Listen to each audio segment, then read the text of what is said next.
Inyo na yung clout. Inyo na yung gusto nyong sikat na ganyan. Inyo na. Kung ma-maintain nyo, sige na, sa inyo na. Basta sa akin yung pamilya ko.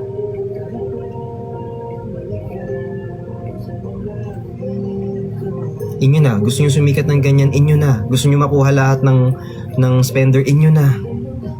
Wala na akong pakialam. Basta yung akin yung pamilya ko, yung mag-i-stay sa akin, yun yung gusto ko. I don't really care how much you want to, like, you know, bilugin lahat ng nakikita nyo nag-i-spend. Do your best to get them. I really don't care.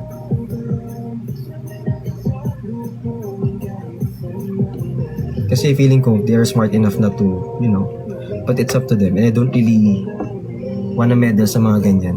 Kasi una sa lahat, andito ako kasi gusto ko yung pamilyang binuo ko, be, hindi para makipag-agawan sa inyo. Hindi naman to tug of war eh. Una sa lahat, ang social media is open for everyone. Maluwag to para sa lahat, huwag yung pasikipin.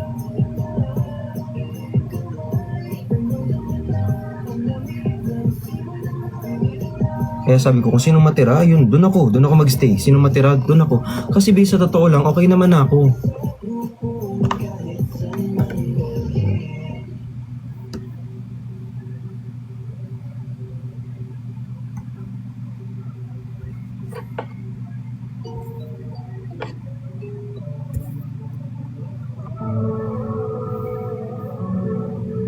Kaya nga if one day, maisip mo na, tawag dito, you don't want anymore, it's fine, that's your decision and that's okay.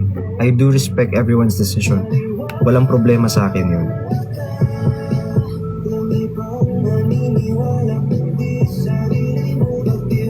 Pero lilinawin ko lang, hindi po ako direktor at hindi po ako promotor ng Bricks. Kasi ako po yung pinakahuling pumasok dito, mga kaibigan. Po, sa mga hindi nakakaalam. Una sa lahat, wala na nga akong tulog. Magsulat pa ng script. Ano ba yan? Kayo naman, wag naman kayo magpauto naman. Alam nyo naman na hindi yun totoo. Pagtatanong pa sa akin, diretso pa sa akin. Ano yan?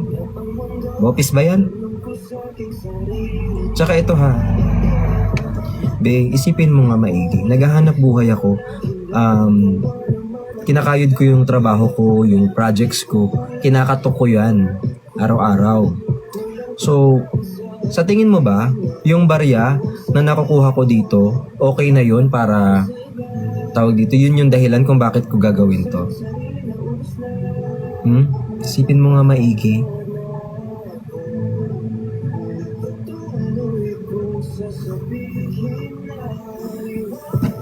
Kayo naman.